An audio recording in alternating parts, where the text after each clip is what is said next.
et j'ouvre sans plus attendre le débat. Donc j'invite ceux qui souhaitent intervenir, proposer une question ou faire un commentaire à avoir l'habilité de se présenter très brièvement et aussi de se montrer aussi concis que possible, de façon à ce que, en dehors les quelques 15 minutes dont nous disposons pour ce débat, un maximum de personnes puissent participer. Oui. Merci. Et merci pour l'organisation de cette réunion. Je suis le général Dominique Trinquant, directeur relations extérieures du groupement OMP Solutions, qui répond à des soucis qui avaient été présentés par l'ambassadeur de Lattre sur l'équipement des forces. Mais je voudrais venir sur un problème lié au langage.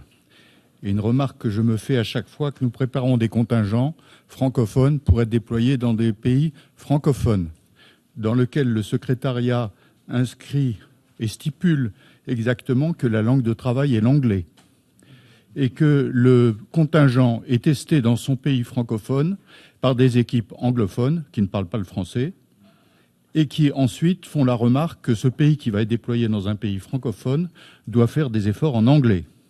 Je pense qu'il y a quand même quelque chose à faire. C'est une question que j'avais posée à Madame Michaël Jean il n'y a pas plus tard qu'il y a un mois, avant les changements récemment intervenus. Et je n'arrive pas à comprendre cette position du secrétariat qui demande à ce qu'on parle anglais dans une mission francophone et qui critique les pays qui parlent le français mais pas l'anglais.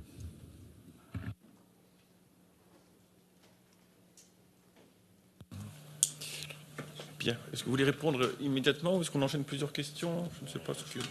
On va enchaîner plusieurs questions. Voilà. Madame. C'est bon. Voilà. Bonjour. Donc, je m'appelle Rachida Mardassi, je suis de la Tunisie, je représente la Tunisie et je suis commissaire général dans la composante policière tunisienne. Bon, je vais essayer d'être très brève, mais ça me tient à cœur. Je crois que ça fait 2 ans que je suis point focal Tunisie auprès de l'OIF en matière de et aussi les Nations Unies en matière de recrutement du personnel tunisien civil pour éventuel déploiement dans des missions de paix. Mais le problème, c'est que jusque-là, je n'arrive pas à réussir cette mission parfaitement pour plusieurs raisons, et de ce que vous venez de dire, monsieur, est très exact. Et je vais parler de ma propre expérience, parce que c'est très bien et je suis très contente qu'il y ait une réforme par rapport aux missions de paix et surtout de s'engager beaucoup plus à parler de la problématique de la langue au sein des missions. Moi-même, j'étais en mission de paix en Haïti. J'ai choisi de partir en Haïti parce que c'était une mission, pour moi, francophone, c'est ce qu'on nous a dit. Eh bien, en arrivant en Haïti, j'ai trouvé que c'était tout sauf une mission francophone. C'est vrai que je parle l'anglais, pas parfaitement bien sûr, mais ok, je me débrouillais pour le reste, mais pour le reste de mon contingent, c'était vraiment difficile de gérer la situation. C'est vrai que pour les discussions et puis le vécu de tous les jours, il y a des francophones qui parlent le français, etc. Mais pour rédiger des rapports, pour aller sur le terrain, on est toujours confronté à travailler avec nos collègues, si je peux dire ça, qui sont de la composante civile ou la composante militaire, mais qui sont en majorité des anglophones. Donc voilà, ça c'est 1. 2, pour être brève, en arrivant aussi dans la mission, en tant que commissaire de la police, je me suis retrouvée dans plusieurs situations sous les ordres d'un sous-officier. Et ça, c'est un autre problème, monsieur Latsous. Ça, c'est un autre problème, parce que se retrouver dans les ordres d'un commissaire général ou un colonel ou un commandant, se retrouver dans une hiérarchie absente. Alors, en comparant ça avec la composante militaire qui est très très bien structurée, en arrivant dans la police, non, c'est pas du tout structuré. Donc, je peux trouver que le chef, le team leader, il est un petit policier. Et là, je suis coincée, moi et plusieurs d'autres collègues. Donc, ça, c'est du vécu. Je ne sais pas si c'est spécifique à la mission de Haïti ou c'est vrai pour toutes les autres missions. mais je sais d'après le feedback de mes autres collègues tunisiens qui sont déployés dans d'autres missions, soit au Mali, etc. Donc c'est la même problématique. Maintenant, je reviens à la question aussi de recrutement et déploiement. Je peux parler ici de deux composantes. La première composante qui est la composante du personnel en uniforme, à savoir la police, la garde nationale, protection, prison et rééducation, les militaires, la protection civile, je n'ai jamais entendu parler qu'ils sont déployés ou non. Et ça, c'est une sélection qui se fait bien sûr en collaboration avec les États membres. Par exemple, mais maintenant, par rapport à la composante du personnel civil, il y a une quasi-absence des civils tunisiens un peu partout dans les missions, soit même dans les HQ des Nations Unies et dans les organes aussi des Nations Unies.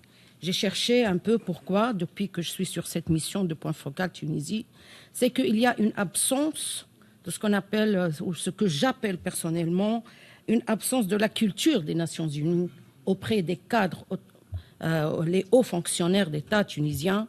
Et puis quand j'ai essayé de discuter beaucoup plus avec eux en approchant ces dames et ces messieurs, ils nous disent que les procédures sont très longues, sont très complexes. Et je sais très bien moi-même, parce que Est-ce que je peux vous demander de conclure? Tout ce que vous dites est extrêmement intéressant et pleinement en lien avec ce dont nous discutons, mais je dois pouvoir donner l'occasion à d'autres personnes de prendre la parole également. Donc si vous voulez, j'espère qu'il faut revoir de près les procédures de recrutement et aussi il faut qu'il y ait une révolution au niveau de la formation. Sans rentrer dans les détails, merci. Je vous remercie. Je pense qu'on va déjà répondre à cette première salve de questions dont la plupart sont adressées directement au secrétaire général qui n'est pas officiellement représenté ici. Mais peut-être que mon voisin de droite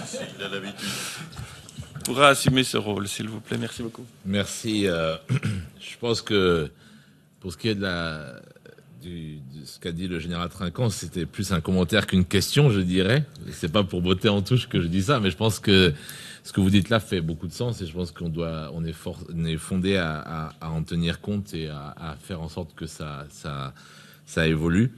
Je compte aussi peut-être sur la présence ici de beaucoup de conseillers militaires des missions permanentes pour aussi faire passer ces messages au bureau des affaires militaires, parce que je crois que c'est là aussi où les procédures doivent évoluer. En tout cas, si je peux me permettre, si les questions de bilinguisme, je crois que moi, en tout cas, en 10 années aux Nations Unies, j'ai vu beaucoup d'évolutions positives sur les opérations en termes de bilinguisme, peut-être moins dans certaines niches plus spécialisées du département, mais il faut jamais perdre espoir. Ce que vous dites, madame, sur les opérations sur le terrain, c'est aussi exact. Je voudrais juste peut-être souligner que beaucoup des personnels dont vous faites état sont des personnels mis à disposition par les États. Et parfois, je ne crois pas qu'on ait un système de vérification suffisamment poussé que pour s'assurer qu'ils remplissent toutes les conditions ou toutes les cases, je dirais. Je mets à part, bien entendu, la question du grade dont vous avez fait état. Mais pour ce qui est des compétences linguistiques et des performances opérationnelles, parfois aussi, c'est pour ça que je disais tout à l'heure l'importance de partenariat et de s'assurer que les personnels mis à disposition des Nations Unies pour exécuter des mandats soient le plus performants et les mieux équipés possibles. Peut-être un point pour finir, c'est à l'instigation de M. Latsous, le département dispose maintenant d'un inspecteur général et je crois que cet inspecteur général fait le tour des missions justement pour regarder aux problématiques relatives aux capacités des contingents, des troupes et de police, à la question de l'intégration dans les missions, en particulier de l'approche entre la force et les composantes substantives des missions. Donc, progressivement, quand même, je crois qu'on a des feuilles de route où on essaye d'évoluer. Tout à l'heure, on parlait monsieur Anadif parlait tout à l'heure de tout le travail qui a été fait sur le Santos Cruise Report et autres. Je crois que tout ça, ce sont des actions qui, petit à petit, produisent des résultats. Mais en tout cas, vos observations sont bien prises et seront aussi relayées tout autant que celles de monsieur Trinquant. Merci. Alors, quelques compléments très rapides pour qu'on puisse encore prendre une ou deux questions par la suite. Merci. Alors, bon, ça marche ce truc. Oui. Pour répondre à vos questions, évidemment, mon général et Madame la commissaire générale, vous avez entièrement raison. Il n'y a pas assez aujourd'hui d'équipes d'évaluation. Et ça n'ira pas en s'améliorant puisque dans le cadre justement du rapport Cruz, on a décidé d'augmenter le nombre de visites auprès des déploiements de façon à avoir une meilleure, j'allais dire, un meilleur retour sur le niveau effectivement de performance des unités, en particulier en termes de formation, à la fois le vert et le bleu, le green et le blue. Donc effectivement, se pose la question de la ressource de francophones ici au sein du DOMP pour armer toutes ces missions. Et donc ça revient, j'allais dire, on revient à la question du recrutement de chez nous. Est-ce qu'on arrive effectivement à fournir à l'ONU des gens suffisamment bien formés? Est-ce qu'on a bien sensibilisé nos pays sur le degré d'exigence au niveau anglais? Alors on peut le regretter, mais aujourd'hui c'est comme ça. Et c'est aussi à nous, mission ici de New York, de faire comprendre à Paris, enfin en ce qui me concerne, mais vous pouvez aussi écrire à Paris si vous voulez, que le haut degré d'anglais qui est nécessité. Et que tous les postes ici sont des postes à concurrence. Il n'y a pas de postes, j'allais dire, qui sont attribués systématiquement à la France. Ce qui, là aussi, par rapport à d'autres organisations, militaires en l'occurrence, pour moi autant, où on a des postes dits flagués, réservés à. Là, pas du tout. Donc tout le monde est en concurrence. Donc ce qui rend, j'allais dire, le recrutement et le niveau d'exigence encore plus difficile pour nous. Et c'est vrai, et je suis entièrement d'accord avec vous, c'est difficile d'avoir toujours ici les bons candidats et que après, j'allais dire, cette forte concurrence, eh ben ils sont pas présents. Alors, il faut sans doute revoir, et c'est un vrai débat que l'on a et que l'on a eu encore, merci Sam, hier avec le général OMA, justement, lui disant sur le recrutement, aidez-nous quand même malgré tout à pouvoir recruter un petit peu plus de francophones, parce que vous en avez besoin, et il le reconnaît. Au même titre que pour le DAM, M. Atoul-Carré le reconnaît également, qu'il n'a pas assez aujourd'hui de francophones qui lui permettent d'accompagner les gens, les missions dans la rédaction des MOU, etc. Ça, c'est un vrai sujet. Donc, à nous de faire les efforts, sans doute aussi au secrétariat, peut-être de revoir le recrutement ou certaines parties du recrutement, sans doute. Excuse-moi, Yasser, merci. Oui, M. Alfaghi. Très brièvement, juste quelques commentaires supplémentaires. Personnellement, moi, je trouve la question de la contradiction typiquement onusienne d'être en manque de personnel francophone vient d'une série de problèmes. Il faut voir ça de manière générale. C'est tout un ensemble où, alors théoriquement, le français et l'anglais sont les langues de travail des Nations Unies. Mais sur le terrain, on voit bien ici que aucun candidat francophone qui ne parle pas anglais peut prétendre à un poste, alors que théoriquement, sur le papier, il pourrait y prétendre. Après, tous les documents qui ont été cités, que ce soit les appels à candidature, que ce soit les entretiens, etc., même pour un poste dans une mission francophone, l'entretien va probablement être fait en anglais. Ce qui est une contradiction quand même assez aberrante.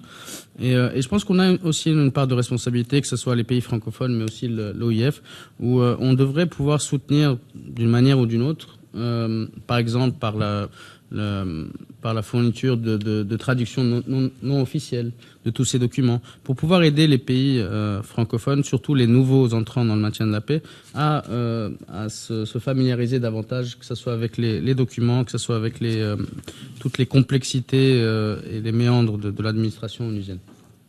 Voilà. Merci beaucoup. Général Girard. Très rapidement, mon général. Madame, je suis absolument d'accord. J'étais le chef de la MINUSTA en 2008-2009 et je pensais que justement la mission était très francophone et je me suis aperçu très rapidement que ce n'était pas le cas non plus. Cependant, de l'autre côté, d'être francophone, ça m'a donné la permission de devenir le pourparler du côté militaire pour notre commandant de la force aussi. Et naturellement, au niveau de la population locale, le fait que je parlais un peu de créole, mais aussi beaucoup de français, la population locale apprécierait beaucoup ça, mais c'est la réalité. Un peu déçu de savoir que les francophones se fait forcer de parler l'anglais dans des missions francophones. Un peu surpris, un peu déçu de cet environnement. Merci. Très bien. Voilà, il me reste 3 missions, 2 agréables, une désagréable. Je commence par la plus désagréable, c'est de vous dire que le temps est écoulé et que donc, malheureusement il n'y aura pas d'autres questions dans le cadre de ce panel. Les 2 autres sont fort agréables. Il s'agit d'une part de remercier les participants pour leurs interventions et enfin de vous inviter à la pause café qui aura lieu au Café Viennois à gauche en sortant de la salle.